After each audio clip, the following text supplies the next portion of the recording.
سورة الفتح. أعوذ بالله من الشيطان الرجيم. I seek refuge in Allah from the expelled Satan. بسم الله الرحمن الرحيم. In the name of Allah, the entirely merciful, the especially merciful. إنا فتحنا لك فتحا مبينا. Indeed, we have given you, O Muhammad, a clear conquest. ليغفر لك الله ما تقدم من ذنبك وما تأخر ويتم نعمته عليك ويهديك صراطا مستقيما. That Allah may forgive for you what preceded of your sin, i.e. errors, and what will follow, and complete His favor upon you, and guide you to a straight path. وينصرك الله نصرا عزيزا. And that Allah may aid you with a mighty victory. هو الذي أنزل السكينة في قلوب المؤمنين ليزدادوا إيمانا مع إيمانهم ولله جنود السماوات والأرض وكان الله عليما حكيما. It is He who sent down tranquility into the hearts of the believers, that they would increase in faith along with their present faith. And to Allah belong the soldiers of the heavens and the earth, and ever is Allah knowing and wise. ليدخل المؤمنين والمؤمنات جنات تجري من تحتها الأنهار خالدين فيها ويكفر عنهم سيئاتهم وكان ذلك عند الله فوزا عظيما. And that He may admit the believing men and the believing women to gardens beneath which rivers flow, to abide therein eternally, and remove from them their misdeeds. And ever is that, in the sight of Allah, a great attainment. ويعذب المنافقين والمنافقات والمشركين والمشركات الظانين بالله ظن السوء عليهم دائرة السوء وغضب الله عليهم ولعنهم وأعد لهم جهنم وساءت مصيرا. And that He may punish the hypocrite men and hypocrite women, and the polytheist men and polytheist women, those who assume about Allah an assumption of evil nature. Upon them is a misfortune of evil nature, and Allah has become angry with them, and has cursed them, and prepared them for hell, and evil it is as a destination. وَلِلَّهِ جُنُودُ السَّمَاوَاتِ وَالْأَرْضِ وَكَانَ اللَّهُ عَزِيزًا حَكِيمًا. And to Allah belong the soldiers of the heavens and the earth, and ever is Allah exalted in might and wise. إنا أرسلناك شاهدا ومبشرا ونذيرا. Indeed, we have sent you as a witness and a bringer of good tidings and a warner. لتؤمنوا بالله ورسوله وتعزروه وتوقروه وتسبحوه بكرة وأصيلا. That you people may believe in Allah and His Messenger, and honor Him and respect Him, i.e. the Prophet, and exalt Him, i.e. Allah, morning and afternoon.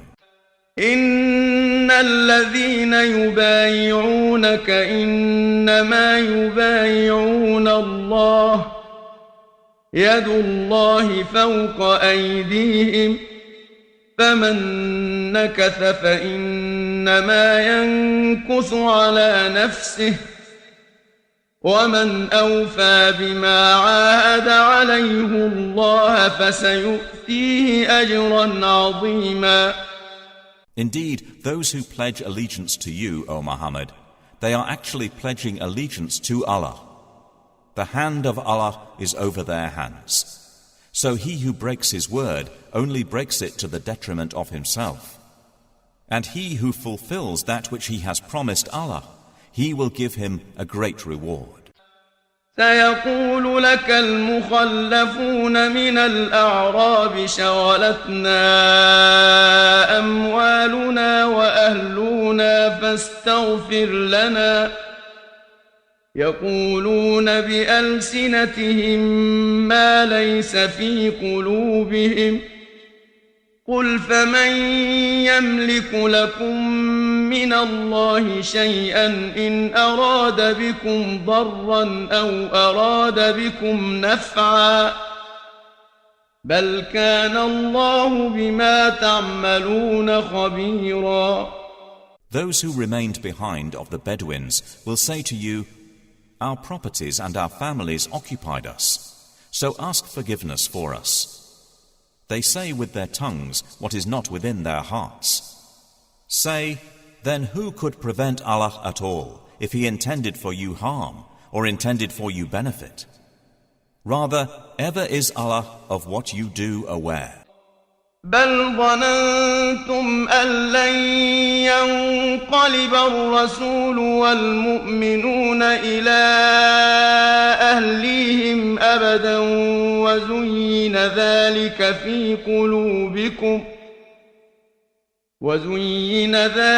في قلوبكم وظننتم ظن السوء وكنتم قوما بورا. But you thought that the messenger and the believers would never return to their families ever, and that was made pleasing in your hearts.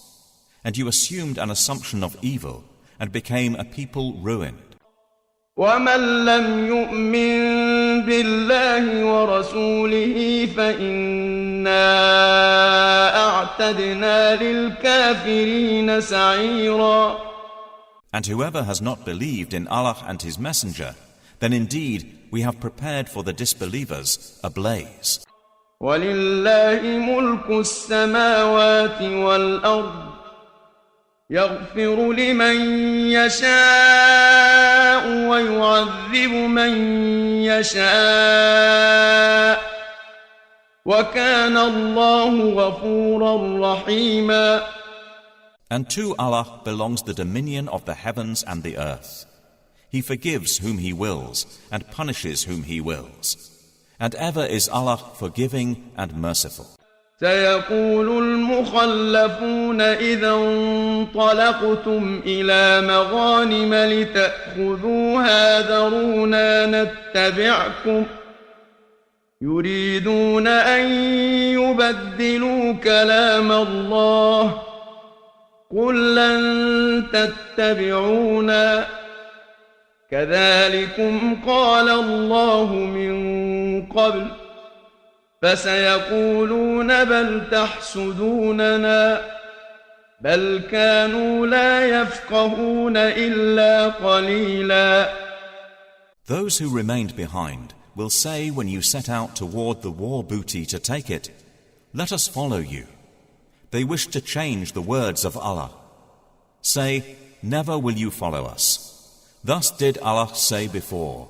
So they will say, rather you envy us. But in fact, they were not understanding, except a little. قل للمخلفين من الأعراب ستدعون إلى قوم أولي بأس شديد تقاتلونهم أو يسلمون فإن تطيعوا يؤتكم الله أجرا حسنا وإن تتولوا كما توليتم من قبل يعذبكم عذابا أليما. Say to those who remained behind of the Bedouins, you will be called to face a people of great military might. You may fight them, or they will submit. So if you obey, Allah will give you a good reward. But if you turn away as you turned away before, He will punish you with a painful punishment. ليس على الأعمى حرج ولا على الأعرج حرج ولا على المريض حرج ومن يطع الله ورسوله يدخله جنات تجري من تحتها الأنهار ومن يتول يعذبه عذابا أليما. There is not upon the blind any guilt, or upon the lame any guilt, or upon the ill any guilt for remaining behind. And whoever obeys Allah and His Messenger, He will admit him to gardens, beneath which rivers flow. But whoever turns away, He will punish him with a painful punishment. لقد رضي الله عن المؤمنين إذ يبايعونك تحت الشجرة فعلم ما في قلوبهم فأنزل السكينة عليهم وأثابهم فتحا قريبا.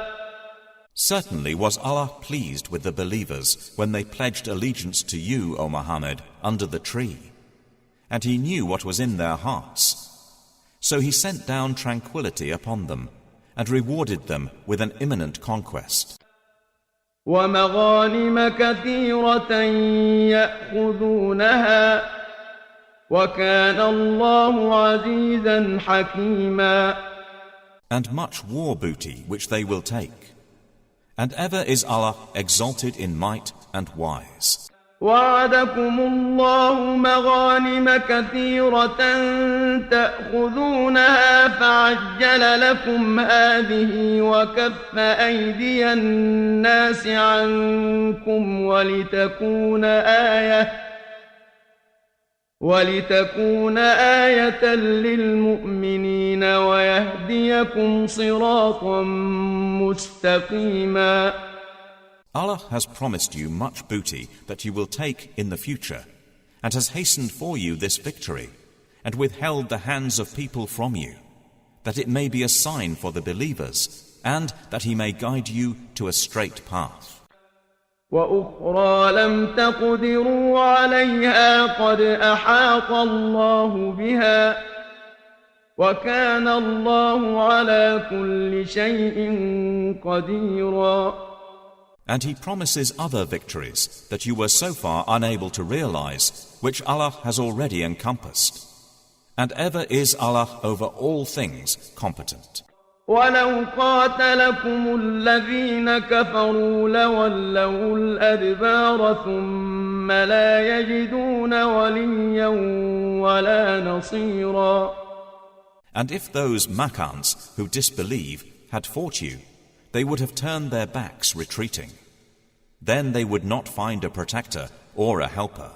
سُنَّةَ اللَّهِ الَّتِي قَدْ خَلَتْ مِن قَبْلُ وَلَن تَجِدَ لِسُنَّةِ اللَّهِ تَبْدِيلًا. This is the established way of Allah, which has occurred before, and never will you find in the way of Allah any change.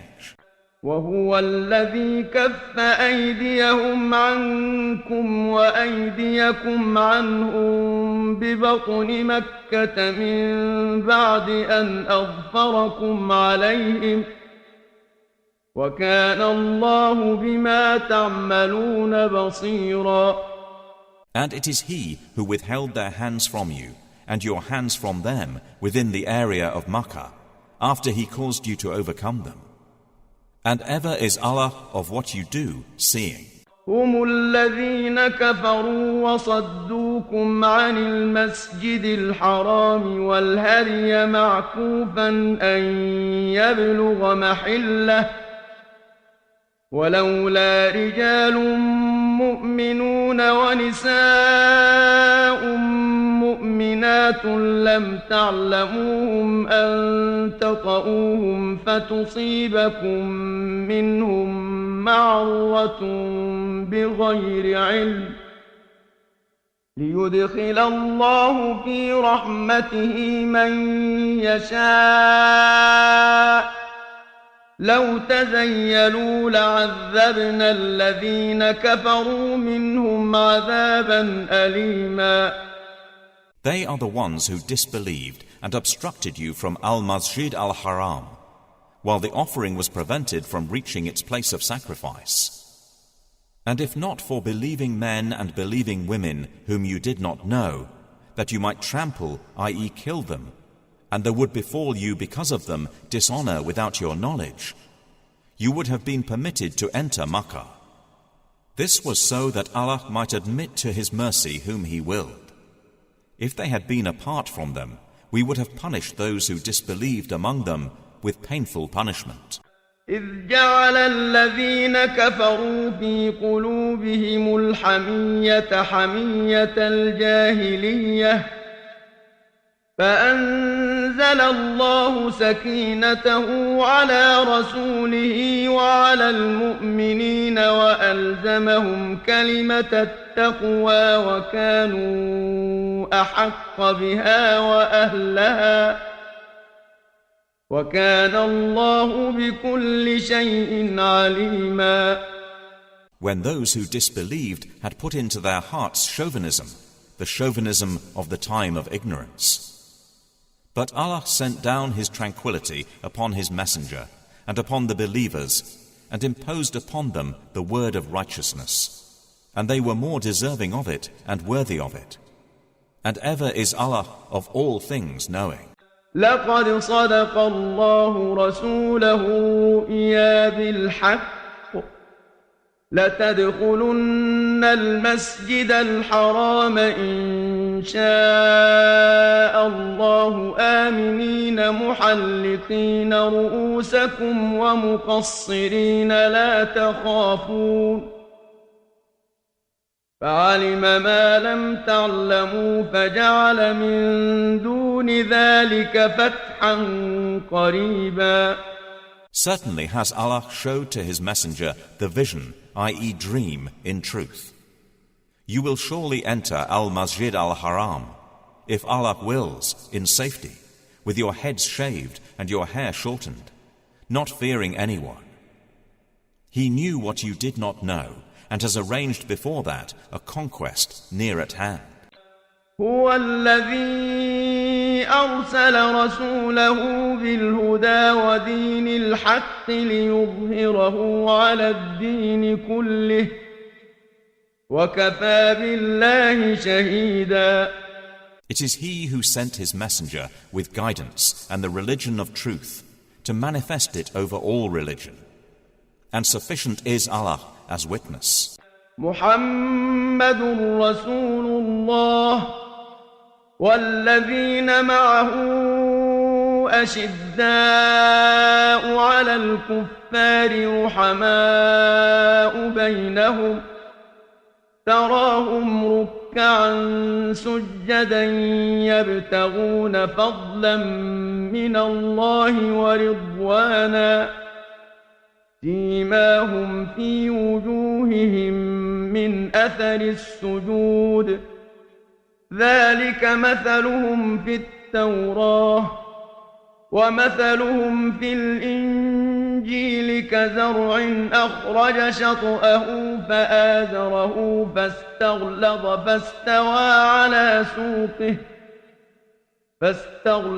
فاستوى على سوقه يعجب الزراع ليغيظ بهم الكفار وعد الله الذين آمنوا وعملوا الصالحات منهم مغفرة وأجرا عظيما. Muhammad is the messenger of Allah, and those with him are forceful against the disbelievers, merciful among themselves. You see them bowing and prostrating in prayer, seeking bounty from Allah and His pleasure.